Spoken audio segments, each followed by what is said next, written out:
Mame Mau Akwaba and Faumbra Ghana in Sem TVGH so wofre me adwoa searching. Me pa bo chobo tagi Kevin amatela mame. Kevin ojan tela me pa chobra. Ai. Womu nimu no a omo te Ghana no omo na ya otu mfuturo gu omo enim no omo aje by me no na te Virginia minimu situation minim baby a wote wono wagwa kwaje mental health card a ekyerese wabodam wadwen enye adwuma eno nti no unye adwuma nti uti low income aban ama nkrofo mo yare saa no low income ena wutim ena waje contract ama NDC for ena wudi mpanyinfo atem ama ya asese sika e de fifie e de abrew Kevin se wudi agra mete woto ama yetu we fi low income no mu me no nete I know where you live wudi agra mete woto ama yetu esi abontene se waso afofra enye yewura kufo wa bobra o kufo wa bobra se wo bebisa se kufo eden no start ye ena odi wieye bisa se eden na kufo an start a odi wieye because ekwan akufo ye hospitals osiye Hipic odi ye koye kufo buses odi baye free health insurance odi baye yenkwa wo nkwase afo te se mu odi baye Jubilee House ayetim kufo esiye eno ti waso afofra fatina baby din se NDC for ahanwa be careful, know where you shouldn't go and know where you should go. And yes, sir, ye memma ye two ways ya bonten. One basement one ye de ama because of ose wa board ama ya ama card ama uti basement on. Se wo ye be man na se fee na uti amisi pie free basement on ebra soro. Se your property and I say wo spend iska e de han dan ya misi pie free basement on nebra. Ya hwebe mana ninsa hyehyehye no bo wo hyehyehye no bo hwe preko Kevin Taylor bola bed me say eye na say wo bipolar no ana wo dan no ba na say wo pe obi edi na tema eye afa weni kwakere wo bo ase wo papa mpanyin bone kwase ampanyin na wo kwa akodi wo ma metwe na wan hye condom no eye ono ene nam no so man kwase apanyin ti se wo abawiase ana se wo sori na wo penso a fakodi wo maame panyin bone kwase apanyin na wo no so wo kwakodi kwase apanyin kote a obewi afa posunontu no woji wo kwase ase abawiase ene Ghana for hetete Kevin Taylor won shata de pada yehu wa won shata de pada Anope MPP for yeni abrese krodom de beba bestia ne se ye beto snap kosua ne aburu ya mabo adeja ye bobo adeja mema ne ma e ma de ye bo adeja bodua e kopa pa eye adwuma ntem enti ne bestia se ye beton kosua mo ton so amonto asante kosua efie kosua ne bi ene snap na mo modua yet now memu NDC for TikTokers mpanimfo ne nkwala di atem ekensem akese kire na nado ede ne yila wawu nyina aka kire ne se na nado na eku ne yire yankwachi obi a o ensem NDC for kan ya kese mesofu bi ne kan wa yemfantini wose abodaya yanchi obi a o NPP ni bi kwakan na bi asem bi no oni atam won treti obi akwa ese ya meche no ye papa na na adunya nkopon yesi asuo mo hene papa ya na anu odi bi be hwi mu obedi di MPP fu atamu wa yi va ne se wakeka so onye wo hene papa enti wa yi va ne wo police station won mela anope ya NDC fu ansa hjem o kwano ma kwachi na tum na wahene ya beto ba ka kire se bawomia wani panum na gina ye ni nyina ye sankwas wanyi twe enyi adoa wo so mo ye sankwas omo ye criminals MPP for ye criminals obi a meche hu se MPP ni kura sekan ana okura tuo ekum obi papa obi an ka hwe ankyera na anu ya wo sa de bi bebom dadilum badia behwim wo di bebom na nsanya ni na awotwe ende wanyo obi hye wachi wo se papa no na na adu Nyankopon akeka se wonimu esuo wonye ohene bia ene nti wa invite no ya meche no enti ya wakabi mami nkabi mu ana ya wakabi mami nchew jeje mpa na yesi na ni adin sa ansem hunu we jeje wa medibi sa muade we wa medibi ya chew ya nchew no that time na yesi nya kabi mami nkabi ene ya wakabi mami ana kabi mami nkabi na atwa mu ka nkyere ne ye hwe sede ye beka safa kabi mami nkabi na atwa mu ka ya wakabi mami nkabi mu o ede na ekoso yi ensem akase NDC fo ma na omo mema ka wo app yi so pa no na no onyan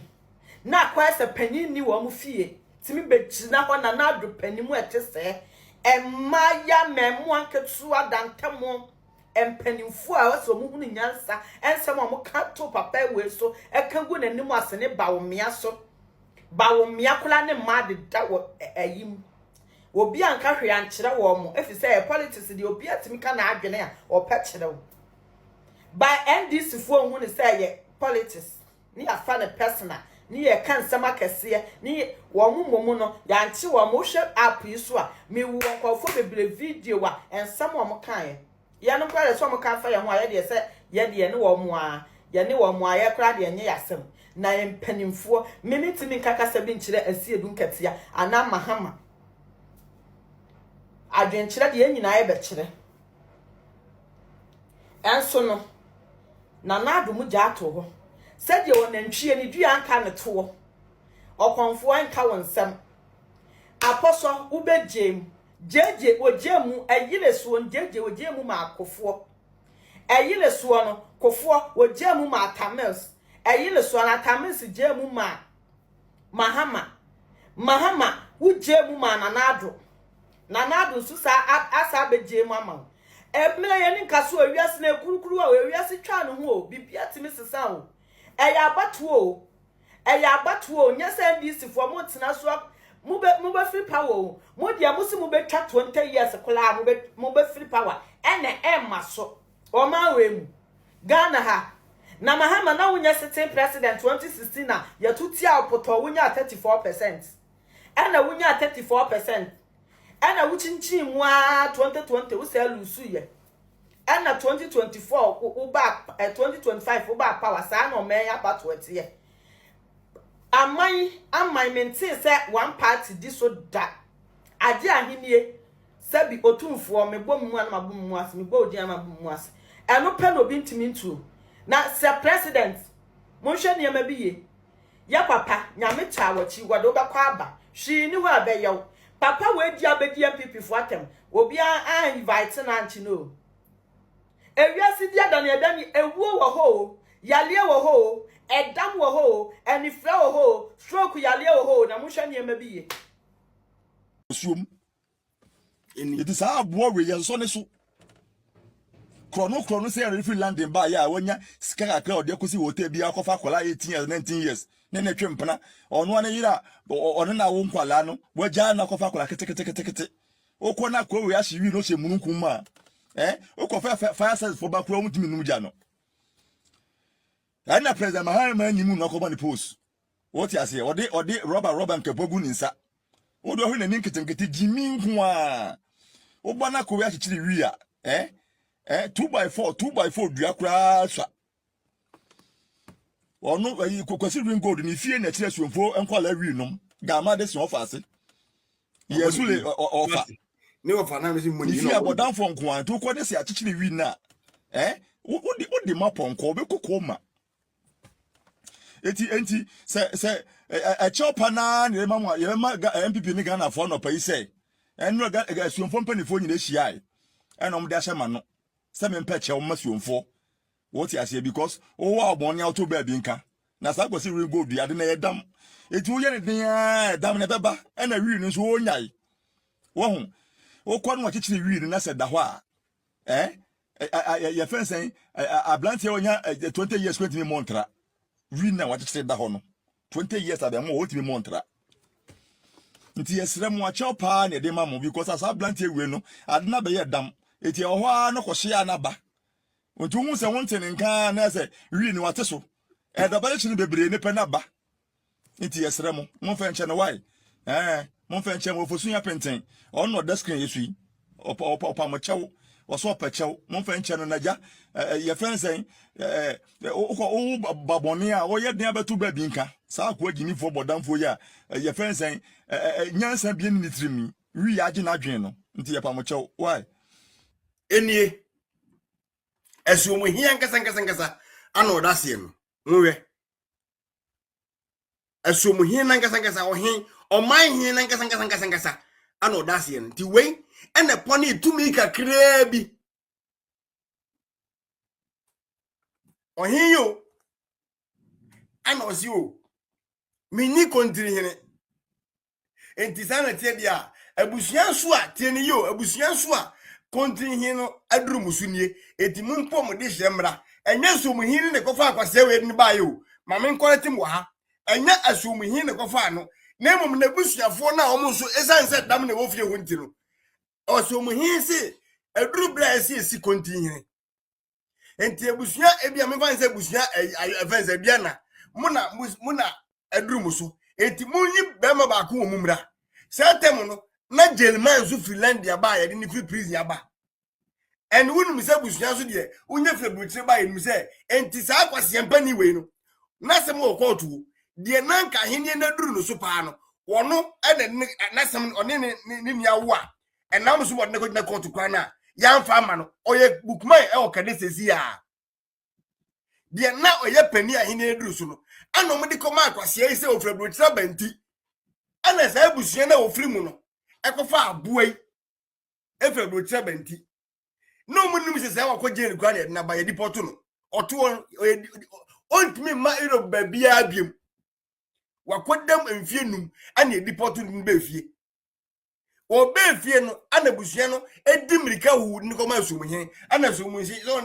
on de se muna mo yabusua ana mo hwem na mo se oni nipa oso ani se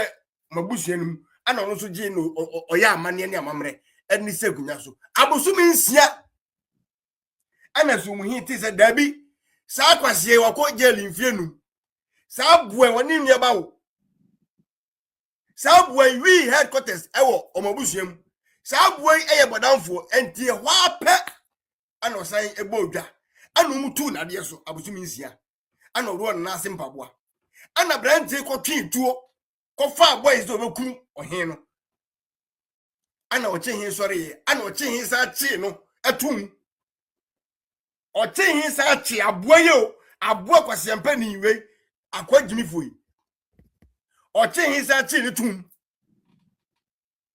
antis what say bia osori a o di ekufo do atem e di ekufo do atem a eye chi a oche hin e kire nse wo ye be mase no enentuma dia mo fa se mutrim se meti ai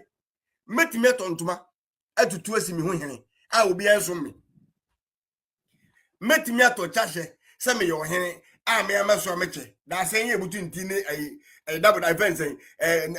na ntwie aban ai odwan aban metimi apam bi di ahye obi animi ni asem enti amanfo mo ka se ane na oche hin tra ho da bi wawro na asem paboa oche hin atunade so oni ohin bia na wasesen kwasiafo bi mu hwe ni video no mo boys ne dinati mu hwe mo hwe boys ne dinati no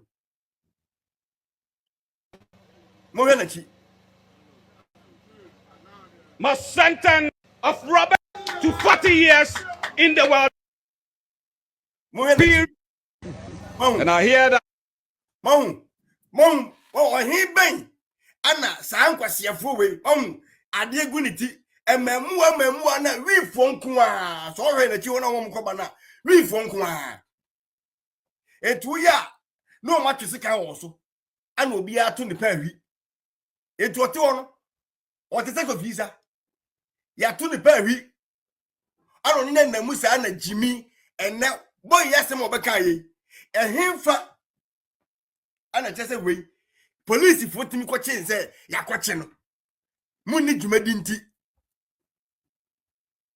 dia obepa achewo onu begina asomhene namu pachewo se eyenim guasema ochiman eyenim guasema asomhene eyenim guasia ebetimi abokuro enti wo pachewo ana wo kire se mo bi enfo na sem serious because onipa no adwin no efia ofri mu no omu adwin mu kare adwin mu yare etinka wo sinti saa eye court ana omra no ma kirew eno obetimi so approve a ofie obetimi approve se mu fie wi ni de obi anim the whole asu evidence gua obi anim se mu fie wi eye be ayi uyi nsu a ebi aye no mu a wi ena ye duane kese wo mu fie eti won mu so ko na court wa na se boy ne ko kas extra police for ba ye ba ye nhwemu on bedro so mu a akoda wa wi ambodi nya enim sa akwase ampani eni ne fie eti ene sa na tedia oma police nche no ne empanish no after all on ne tum na otwekra na otwemienu a anase 3 days kra na yes wa punish no that's all ti obi akase matero na anya woda na de meti kwa se ono se boy ne adidi na tem ena meti ye krake me se ono kwase we se obi adidi na tem enti aye ne ya ye John Mahama owie ye no odi nkwasase we na wie ye no ana John Mahama se bra na beje so mo he de Mahama de ma no ye wie na John Mahama emma ni ne ba omuntali on de so ni dwumadi se de emi so mo na emamuru ko bu onie emi ya se pictures ni so e wachiri enti ebia na ma hu ni ye won odi finfin no GCS board member Ghana community exchange aboy a board member one with na why so kutu ana John Dramani Mahama on there obie jimia ne amani position unhu so ama position enyansafo position da aboy GCS